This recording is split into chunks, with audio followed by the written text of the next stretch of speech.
Hello, Padawan, and welcome to your Philia reading, where we take a look at the way that you engage in friendship, the way that you love in friendship, and what messages you need in regards to that.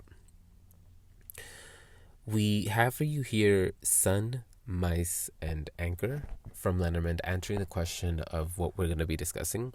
And this is not only meant to be the topic of the reading itself, but also meant to help you anchor to this reading, no pun intended because you do have the anchor, but it's a way for you to make sure that you're at the right reading. And then to answer, it's not so much a question, but just the word here for you on this matter. We have the King of Cups, the Knight of Wands, the Page of Cups, the Knight of Pentacles, and the World, which is incredible. We'll talk about why in a second if you don't clearly see it. With this array of Lenormand cards, the message is point blank. What we're talking about here is the fact that you have a fear of vulnerability. You have not a fear, but it's definitely you have a preference to stay away from it. It comes through as fear because of mice, but for a lot of you, it doesn't register as fear. For some of you, it could be like a genuine anxiety, nerves that come from the idea of being overexposed. But for a lot of you, it's just something that you've normalized. It's something that you've found to make you feel a lot safer when you're not exposing yourself, when people don't know you well enough to use anything against you. And so obviously, there might be some trauma there. None of the cards here, nothing in this reading is going to be talking on that matter. So it's going to be just different for all of you why we have these propensities. The point is that with Sun here, the Sun in Lenormand is this card of brightness and joy for the most part. But one of the things that I'm getting here, particularly because of the way that it's depicted in this deck, is the best way I can describe it is childlike abandon. This idea of the way that you were able to be just to express yourself fully and entirely before you learned to be more put together, more quiet, etc., etc. When you were a kid, that's why little kids just go around screaming, because they haven't been taught that yet. They haven't learned yet that it's kind of annoying to be yelling all the time. And although I gotta say, like, sometimes, yeah, sure, I find that annoying, but sometimes I just envy them. I envy the fact that kids can just run around screaming, because sometimes that's what I want to do too. But, you know, social norms are what they are. Anyways, that's not what we're talking about here. Or it kind of is, because that's what Sun is talking about, where Sun here in the context of this reading is talking about the you that exists underneath all of your repression, underneath all of your control, underneath all of your filtering that you do in order to be more palatable. And so there's this, I don't know if that's like an intention for you innately, where it's like, oh yeah, I am trying to be more palatable. That's just what I'm calling it here, because it's this, what's coming through is this idea of you just don't want to be seen too closely. You don't want to be what's that phrasing? It's kind of old now, but I still hear it every now and again. Perceived. I don't want to be perceived. That's you. There's this idea of being, because the sun is like all-encompassing light that shows everything. So it's like that's right next to mice. It's like you have that fear or that preference not to be seen like that. And then on the other side, which we have anchor, where it's something that anchors you to a singular place. And so we're talking about philia, we're talking about friendship and friends. And so across the board, yes, this is talking about the fact that you either don't have very many friends, if at all. And those that, if you do, those that you do are very surface level. You know that it's nothing too deep. They might be reliable to a certain extent, but, you know, it might be one of those things where if someone were to ask these individuals about you, they wouldn't have too much to say because you don't give too much of yourself away. It could also be that you take this to the point of like no relationships, to the point that you don't even keep you don't have a significant other. But I'm not getting that's true for all of you, because I do know that exists where your partner ends up being like you're that for each other. And I know that that's like a struggle. No, I'm not trying to like cast a judgment. I know that that's sometimes just a circumstance that things fall under. But the point is, where friends are concerned, you prefer to keep things at a very surface level, if at that point at all, if you're not like a total hermit. But the point is, that is the point, that you want to stay, you're keeping yourself safe. This idea of self-preservation, and there being a level of comfortability to how it is that you operate.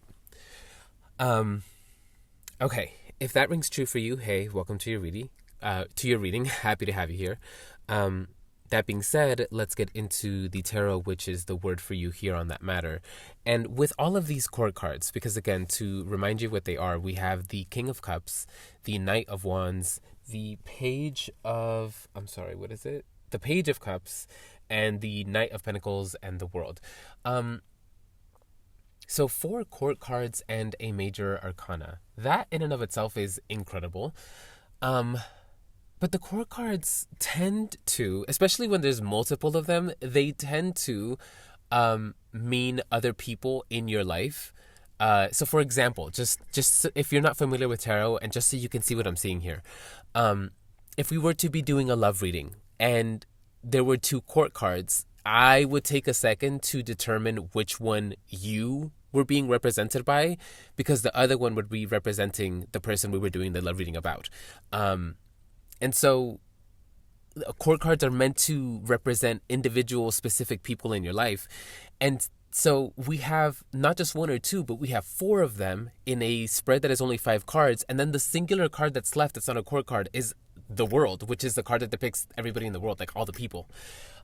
So people, that's the point, is that like that people, lots of people. What I'm getting from the fact that we have this array of cards, which it's kind of feeling like a winning hand in poker, right? Like when, I don't know what you call them, but like, if you know poker, whatever. But it feels like so serendipitous and lucky and whatever. The point, what I'm getting from, one of the things that I'm getting from that message of you getting so many, all of these, every card, letting the whole spread, letting you know people, you are meant to be seen. You are meant to be known.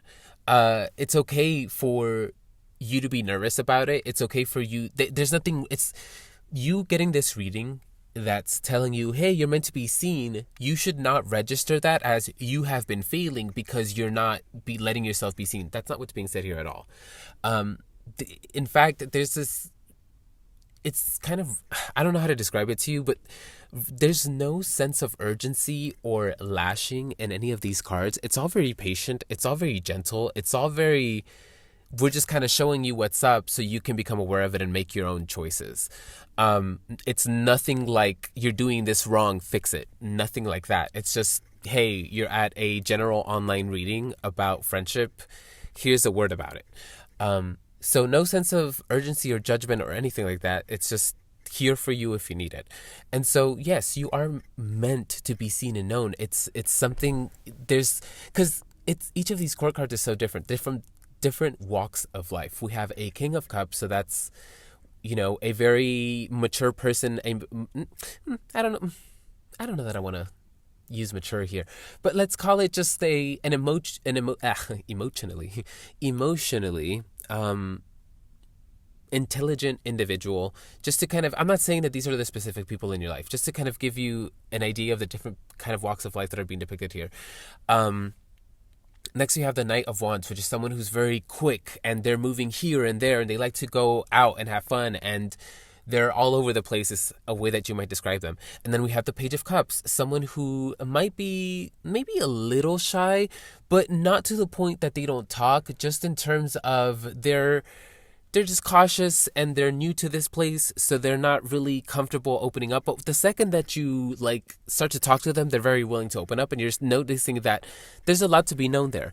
And then the Knight of Pentacles is someone who's very patient, someone who sees eye to eye with you on a lot of things, et cetera, et cetera. So all of these people from all different walks of life in this reading kind of lets me know you're not meant to fit into just one hemisphere or social sphere. You're meant to be kind of like a jack of all trades. Oh my God, all of these card terms coming through, because I was talking about poker earlier, jack of all trades here. But yeah, you are suited for that, where it's okay that maybe part of the reason why you don't like to get too close to anybody is because you don't feel like anybody's going to fully understand you. And honestly, one of the things that I've found is that, yes, it is nice to have one or a handful of people who do know you entirely. That is nice. But before I got to this place where I allowed myself that, I thrived for a really long time in my life, and I wouldn't call it unhealthy. I thrived for a long time having like this one friend that I would vent all of my things, like let's say about astrology and tarot. And then at work, I had this one friend who I vented all of my romantic drama to. And then at home, I would vent to my sister about like all of my friends' drama, because I was young and dumb and I had friends' drama at that point, and et cetera. And so like I kind of like had different places and different people in with whom I could like confide in, and there was, and it wasn't like strategic or anything. It was just the way that I moved. It was just what felt comfortable to me at the time.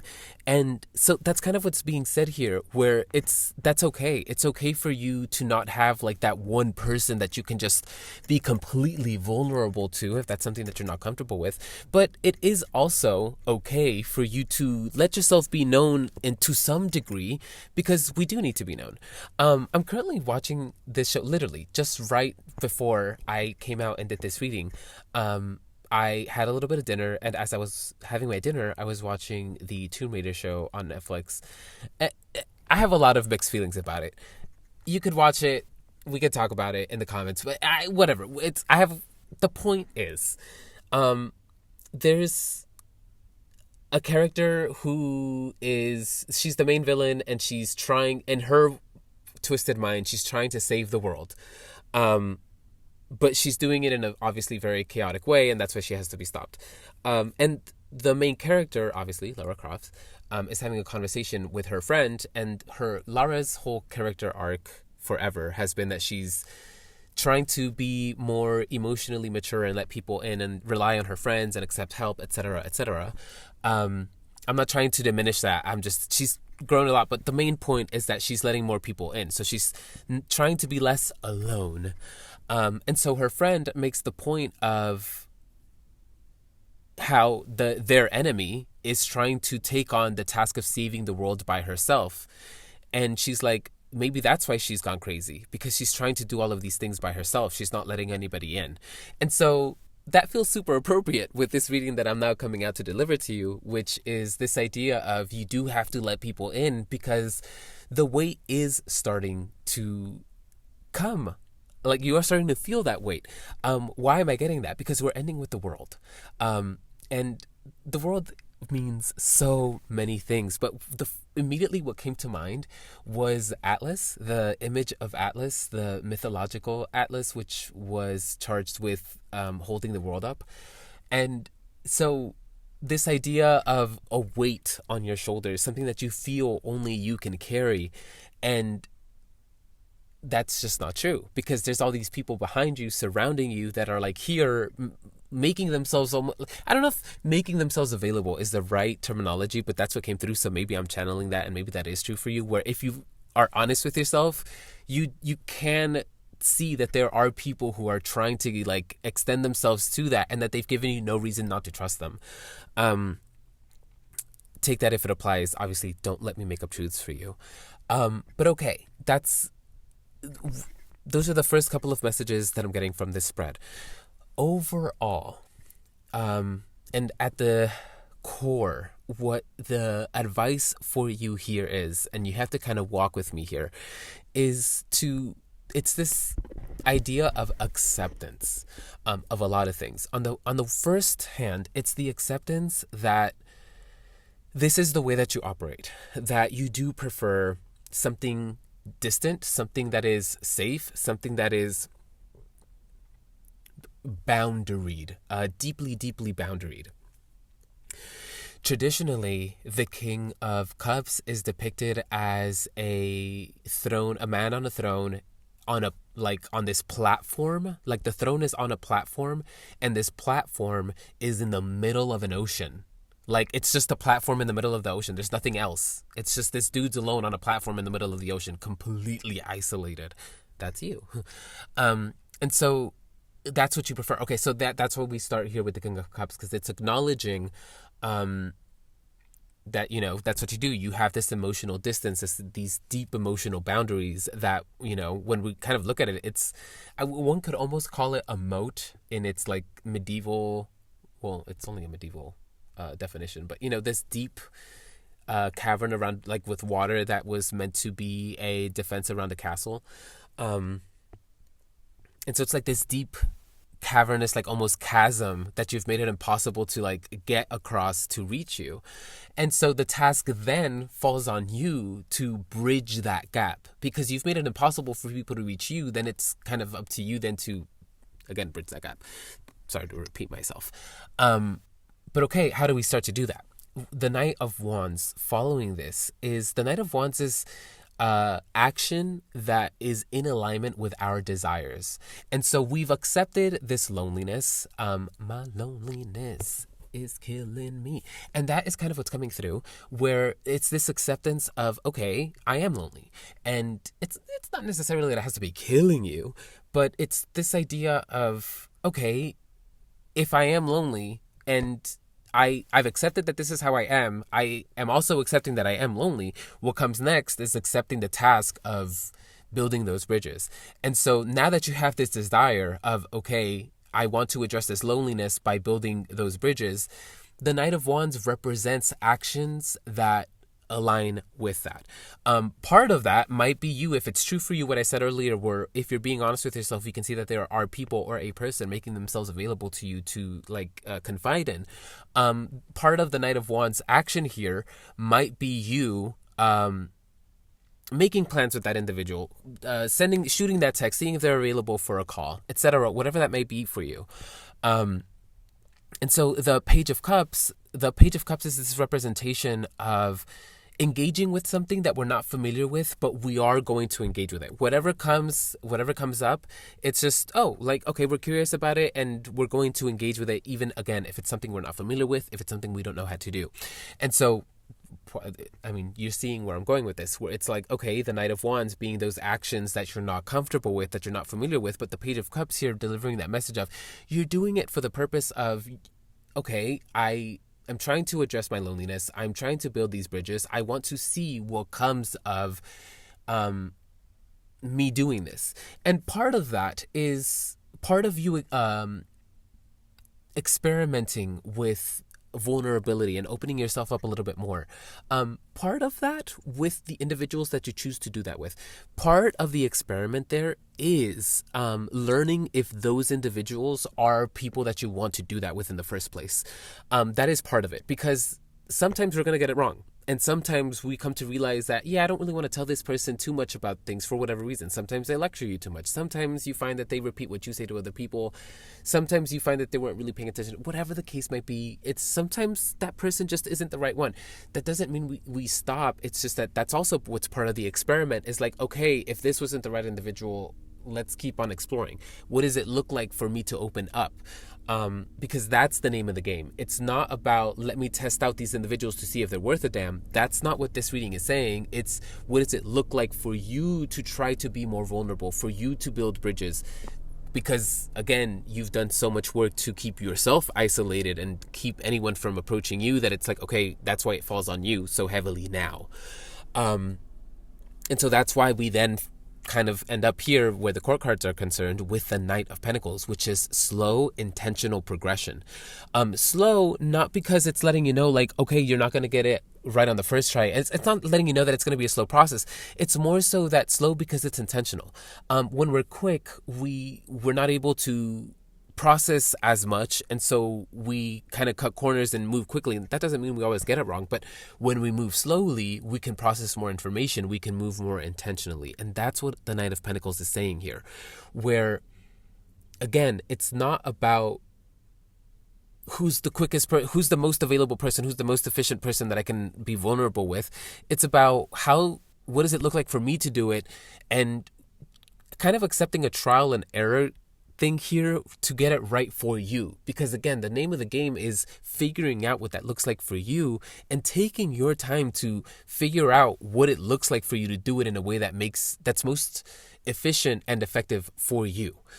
Because, again, we're addressing something that is like inherent and deep within you, that it's normalized now And again, like we were saying earlier, it could be for different reasons, but no part of this reading kind of points to why. It's just kind of addressing what you can do about it. And so with the world here, again, so many beautiful things that it's saying. One random message before I get into kind of how it ties into the core cards that I'm getting from the world is that if you in any way, shape, or form feel insincere because you act one way in this space and act another way in that space, I want to let you know that 99.99999% of people on this planet are doing just that. It's a rare individual that can maintain themselves in every single room and every single space that they enter. Yes, maybe I'm being very hyperbolic when I said 99.999. Maybe there is it's a less percentage. Maybe there's a bigger percentage of people who can do that. My point is that most of us understand that that's just the way that the psyche works, that's just the way we operate comfortably. We are going to be a little bit different in different spaces because that's just how the mind and the human psychology works. I don't know. I don't know what to tell you about it. It's just, that's what the world is saying here, is that it's okay that you do that. It's okay that there's the you that's presentable versus the you that's you at home versus the you that's you within that friend group. That's okay. There's no shame in that. That's just part of the human experience. And it's something that you should embrace more because there's really something about, because these core cards, not only are they representing all of the individuals that you are meant to be seen by, and not only are they representing everything that I've been talking about thus far, this process of how to bridge that gap, but it also represents all of the things that you yourself can embody. A king here, a knight there, a page over there, etc., etc., a jack of all trades. And so if you can embrace that, it feels like that's what will help you unlock a comfortability in existing in multiple spaces. Existing in any space, but then beyond that, existing in multiple spaces is when you just embrace the fact that it's okay for you to be different in different spaces, and you'll find that most people aren't going to judge you as harshly for that as you seem to be. Okay, but to kind of pull the world into what I was talking about with how to bridge that gap with that process that I was talking about, with you know what I'm talking about, where acknowledging that we're feeling lonely and that we're isolated, action that aligns with those desires of bridging a gap, engaging with the curiosity, and committing to the slow, quote unquote, slow process, not slow because it's going to take a long time, but slow because we're being intentional in our movement, to figure out how to be vulnerable in a way that's most effective and efficient for us. In doing that, the world here is saying that this is going to be a lifelong process. And that's not to say that you're never going to understand it. It's just that it's a work in it's a work in process. It's a work in progress, just like everything else is. Kind of like your body, as it continues to age, it changes little by little, and that's the same for yourself internally. You'll continue to mature. You'll continue to change. You'll continue to morph, and that's okay. And so I think that you're being given this message so that you can kind of relax about it, and so that you stop thinking about it as this task that you need to get done. And once you get this task done, then everything's going to be okay. No, this is a lifelong commitment of knowing yourself and engaging with yourself and learning how you engage with friendship, paying attention to the patterns there, and then acting accordingly so that you can engage in healthy friendships that do require vulnerability. And you just got a how-to on how to do that in an effective way for you. I really hope that this reading had something for you, my friend. Godspeed on all of your endeavors, and I hope to catch you at another reading. Bye. Hello, Pile 2, and welcome to your Philia reading, where we are looking at how you engage with friendship and how you love in friendship and what word of advice there is on that matter.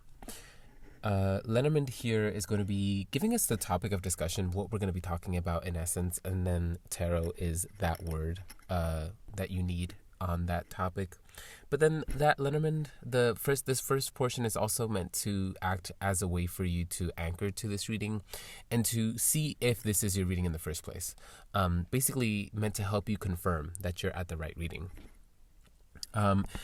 Lenormand offers ring, book, and rider. And then later, tarot gives the Wheel of Fortune, the Hermit, the Two of Cups, the Three of Swords reversed, and the Five of Wands reversed. And so Lenormand is basically saying that you have a lot on your plate.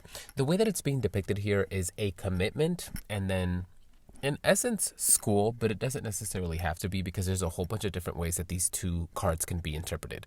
And so with commitment, that could be a relationship. It could be a job that you commit a lot of your time and energy to. It could be being a parent, a caretaker. That's something that you commit a lot of yourself to. And so the ring is representing one of those things that it's a big commitment. It takes a big chunk of your time and energy. And then next to that is book, which is, it could be school. It could be something that you're learning. And so it's like, okay, ring represents that one commitment, and then on top of that, going to school. So your plate is pretty full there by itself. But if book isn't school, then book is what you like. It could be work, like the thing that you do at work, or just something that it could be like a hobby that you spend a lot of time. Like if it's something like bookish, if it's something that you read up on a lot, kind of like what I do here, where I'm literally doing readings. I would count that as kind of like a book activity. And so I'm not really, the point here is that these cards are trying to point out is that you have these two things that demand and need a lot of your time and your energy. And this is a reading about friendship. And so it's like, it's kind of coming across as, with so much on your plate, it's really hard to prioritize or to maintain friendships because there's so much else going on. And so with Rider here, it's kind of a double thing where the first message that's coming through, it's kind of how it's you in the matter where both of Rider here in essence is it's a projection on your part, and not just a projection, it's just how you're perceiving the whole thing. And so one of the things that you're perceiving here that the writer is telling me is that you kind of see yourself as someone who never really has the time for your heels to cool. You're kind of like always on the move. You're always here and you're always there, and there's always something to do. You're always on the move. And so because you're just like this busybody, again, because of what we've been talking about with these first two cards. But then it's not just about how you see yourself. It's kind of also how you think your friends see you. And it's also how you're afraid your friends are kind of moving in the friendship. Because Rider is this this idea of movement. And so, okay. 3 things that it's saying. The first thing that it's saying is how you're perceiving yourself, that you feel like you're always on the move. The second thing that it's saying is that you perceive that this is how your friends are seeing you, that you're always on the move and constantly moving, which is pretty accurate. And the third thing, which is the most inaccurate, is that you're afraid that this is how your friends are moving, that because they see that you're so busy, they're on their way out too. They're making their own moves, and then they're like, okay, well, there's nothing for me here. Okay. Now, that's how you know if you're at the right reading. If you know that you're always busy and it's really hard to maintain friendships, great, welcome to your reading. The advice, is also split into 3. And the first part is going to be true across the board for all of you. The second 2 portions of the reading, you're going to have to decide if both are true or if only one of those portions is true. And you'll know, just based on your circumstance, you'll know which is true for you. Okay, across the board for all of you, the message is that you've been through a lot. And there's this acknowledgement from your guides that there was this long-term loneliness, that this current commitment, that this current engagement. Okay, hold on. I'm wording it. Loneliness isn't the right word. It could be, and I'll get to that in a second. But the broad message for all of you here is that the current busyness that you are going through, everything that's on your plate right now is, in essence, an answer to a prayer. It's the workings of a manifestation. It's the process of something huge that you are going to have. And that's what it's being acknowledged as. It's like, don't shame yourself for moving the way that you move.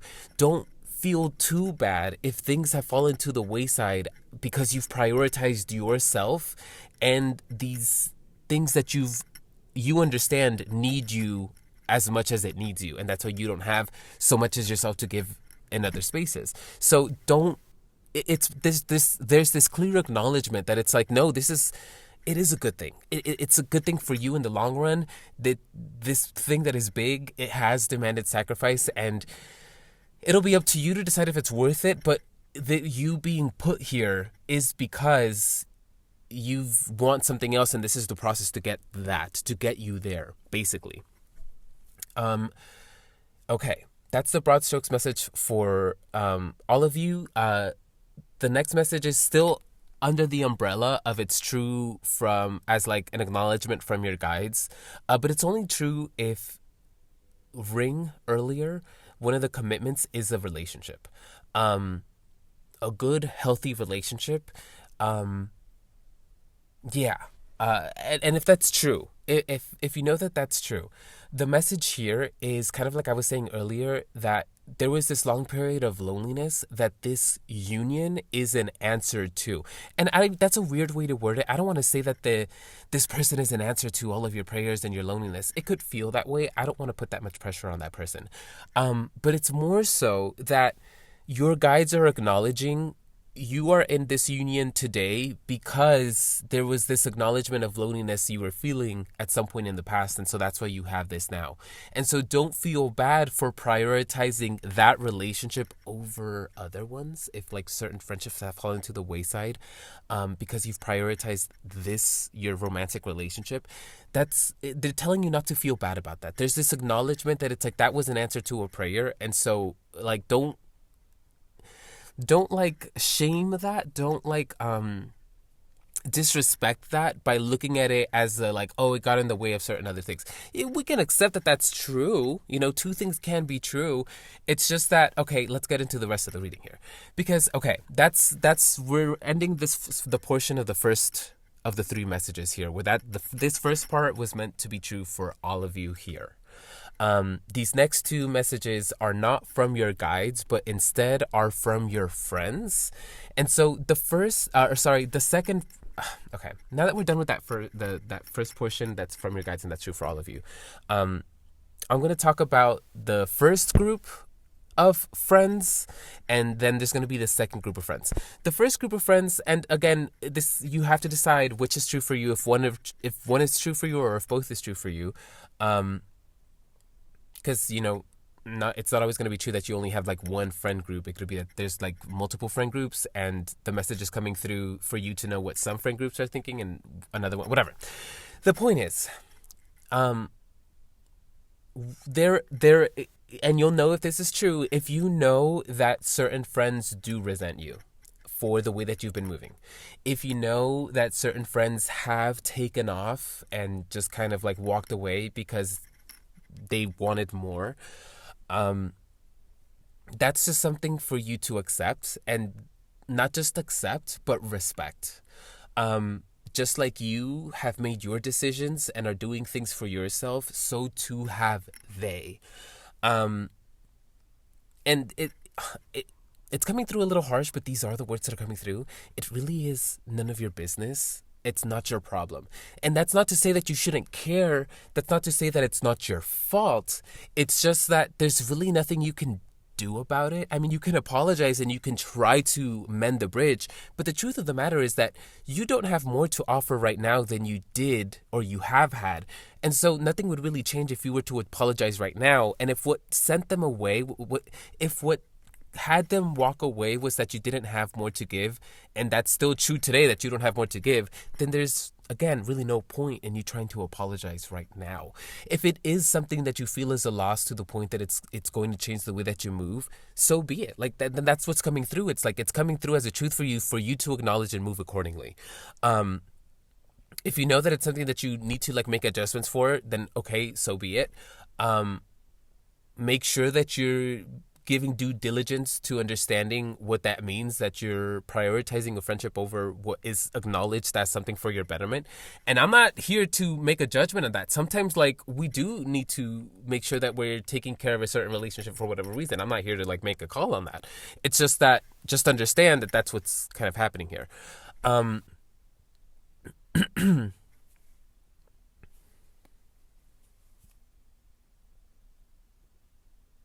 So okay, on that first group of that first message is like if there have been people who have walked away, that's okay. Like that's their business, that's their right, and it's just up to you to respect that and to accept that and move accordingly. Okay.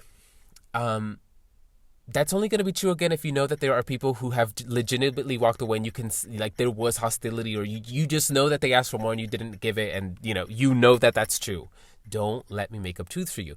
Because for the rest of you, the message that's coming through is that your friends actually are on your side. Your friends, like your guides, acknowledge, like, you're doing things for you. This is for your betterment. This is something that you asked for. This is something that is the process of you getting what you want. And even that message, if it's true that we're talking about a specific relationship, the right friends in your life acknowledge, like, no, we're okay with you being over there and being happy in that relationship because we know what it's taken for you to get there. We know the loneliness you've been through, etc., etc. Like, your friends really know you and love you, and so it's like they're sitting over here like not worried about you. It's not that they're not worried about you. They always worry about you. Like, they're concerned. They're your friends, but they're not like mad. They're not sitting here like, oh my God, I can't believe that they're prioritizing their life and their betterment and their priorities over me. Like, it's not like that with them. There's a lot of grace, a lot of patience, a lot of, like, it's not even empathy. It's just that they just know it, and it really feels like for some of you, there are individuals in your life who are just not the type of person who are going to be butthurt because you're living your life.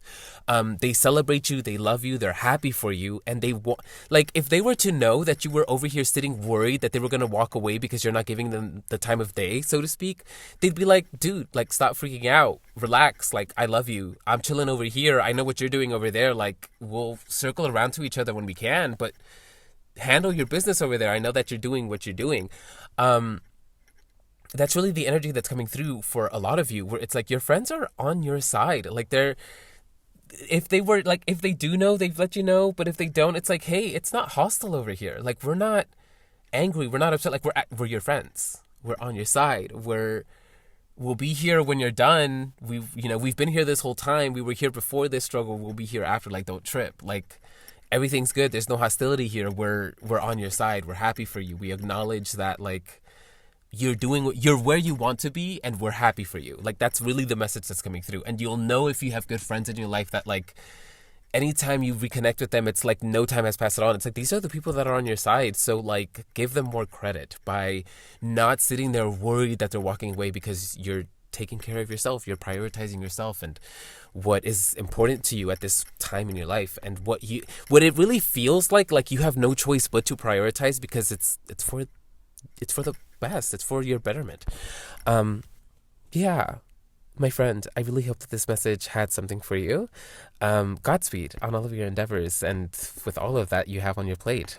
It really feels energetically like it's something that's going to pay off in the end. So please keep going, and acknowledge, even if it's just to yourself at the end of the day, like, have a moment to yourself to just acknowledge what a phenomenal thing it is to have people in your life that are on your side in this way, and that, like, are rooting for you even when you're not there to hear it. Yeah. Hope to catch you in another reading. Bye. Hello, Pile 3, and welcome to your Philia reading, where we are taking a look at how you engage in friendship, how you love in friendship, and what advice there is on the matter. Lenormand here is basically giving us an idea of what we're going to be talking about and it's also a way for you to confirm that you're at the right reading. And it's really direct in what it's saying with ship, scythe, and tree. Across the board, this is talking about a long-time friendship, if not a lifetime friendship, with whom you've had some type of fallout. And you have mended things with them, but it is undeniable that things are a lot more strained now. Things are different now, and it's very likely because of how this individual handled certain things. You don't feel super comfortable here. It could very well be that it's the other way around, where they're the ones that are a little uncomfortable because of how you handled it. And so the way that the advice portion of this is going to apply to you, it's up to you to translate that depending on how things went down between the two of you. It is going to be a matter of accountability. If you know that it is on your end, then translate the message and apply it that way. And then the same if you know that they're the ones who mishandled it and you're feeling a little tender about it. Point blank, the message that's coming through here, there's a lot of messages that's coming through here. One of the first things that's coming through is, at least right now, where you guys are at, there is an incompatibility in your goals and in your approach to this mending. It's either going to be you or them that have... One of you have a certain set of expectations for how the mending is supposed to be going, or how there's this expectation for that, and where that should end up, where you guys should end up. And then there's where the other person is at. Just for the sake of clarity, I am going to talk about it as if you are the person who has... The words that are coming through is wrong. Like, one of you definitely wronged the other, in terms of how things were handled at that ending and at that severing. One of you is definitely more responsible than the other. And so I am going to talk about you as if you are the one who is less responsible. Again, translate what I'm about to say if you're the one who is more responsible. But I'm going to be talking about you as if you are the person who is less responsible. Because what is being said here is that the person who bears less responsibility for the fallout also bears less of the responsibility for the repair. And that is the truth across the board.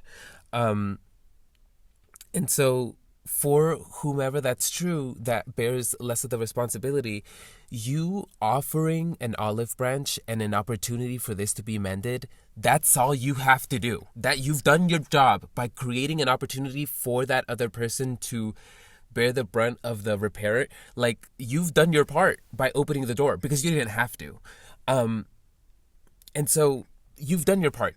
Like, you retaining your emotional boundaries, you moving the way that you're moving because you feel the way that you feel, that's all right and good. And that's being acknowledged and affirmed here by your guides, that it's like, no, that's the way you should be moving. The person who bears less of the responsibility for the fallout bears less of the responsibility for the repair. Okay, now if you are the other person who bears most of the responsibility, and even if you aren't, this is coming through as a message for you to ascertain some type of criteria for that. You have to be sure. Okay, so again, I'm still speaking as if you're the one who bears less of the responsibility.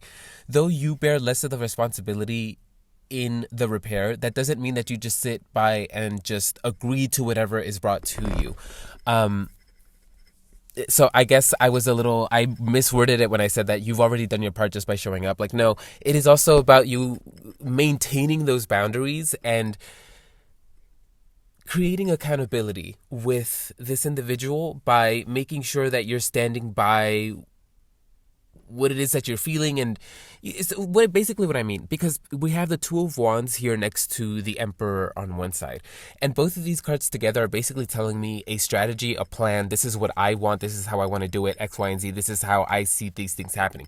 And so, okay, let's say this person comes to you and they're like, okay, we always go on Tuesday to go get pizza and then we go watch a movie.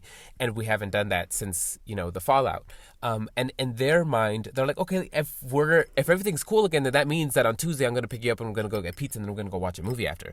But you don't want to do that anymore because since the fallout, you've actually found that on Tuesdays there's this other thing that you like to do. And so now you're doing that and you don't really feel like going to get pizza and go watch a movie with someone that you're still kind of like not entirely there with yet. And so that's kind of what like that example's coming through for you to understand that it's like it's not just about accepting whatever is offered. It's like abide by what feels right to you, and then stick to your guns, like abide by those boundaries. It's not just about them, because it kind of feels like and don't let me make up truths for you if you know that that they're not that type of person. But it's like you just don't want to give someone the room for them to be like, well, I tried. It's like, well, did you? Like, you tried what you wanted to try, and then you didn't really go beyond that. Like, okay, I'm gonna continue. On the other side, we have the Three of Pentacles reversed with the World reversed. Both of these cards talking about completion, building something, and then bringing it to completion. And so the Three of Pentacles is an actual plan, like having blueprints for something and then putting that together. And then the World would be like that thing that was on the blueprint being put together, the way that it was designed to be put together. And so they're coming up reversed because it's like, again, it's not just about accepting what that other individual wants as a result. For some, it's also coming through as it's also understanding that because this happened, this fallout happened, whatever trajectory we were heading towards, that's been altered now. Like, we can't just hop back on and then keep on going back towards what we were moving towards if we were moving towards something. Like, our trajectory has been altered and we kind of had to accept that. And so that's kind of that's the message here for you, is that, again, if you're the one who bears less of the responsibility, great, you've given them an opportunity to mend things. Stick to your guns. Don't just accept what is offered to you. Let yourself be apologized to in whatever way you deem is appropriate. But then it is coming through that, like, it has to be appropriate. Like, don't make them grovel. Don't make them beg either. Like, if that's what's necessary, if that's what's warranted, like, you'll know that that's what's warranted. But, like, if this is really your friend, be reasonable too. This is drastic wording, but just for clarity, like, let the punishment fit the crime. Like, don't be weird about it. Don't be petty about it. Like, let's be loving and mature about it. This is a reading about friendship and love. So if this is someone that you genuinely love and that this is your genuine friend, like, I know that the real ones know that that's true, but for those of you who need to hear it, like, be sure that you're not just letting your feelings get in the way. Like, if this friend is actually doing their due diligence of repairing this with you, like, don't just turn this into an opportunity for you to get your lick back. Like, it's not about that. It's about repairing an actual connection. And if that's not what you're here for, then just let it end and let them go and let them be themselves and you go be yourself. Like, if you are genuine about wanting a repair, then let that happen. But also don't just accept what's being offered, basically. Like, make sure that you are being advocated for and considered. The words that are coming through, like, make sure that you're being advocated for and considered in the way that you weren't in the past by this person. So, if that's true, let it be true. And then if you're the person on the other end where you bear most of the responsibility, then, hey, everything still rings true. It's just that you kind of have to translate it to your circumstance. This was a tough one, hugs, because, yeah, that's rough. But if it is worth it, stick to it. My friend, I hope that this reading had something for you. I wish you Godspeed on all of your endeavors. Despite where you land on this, Godspeed, truly. And I hope to catch you at another reading. And genuinely, I hope that if this is a real and genuine friendship, I genuinely hope that that repair is possible for y'all. Yeah. Bye.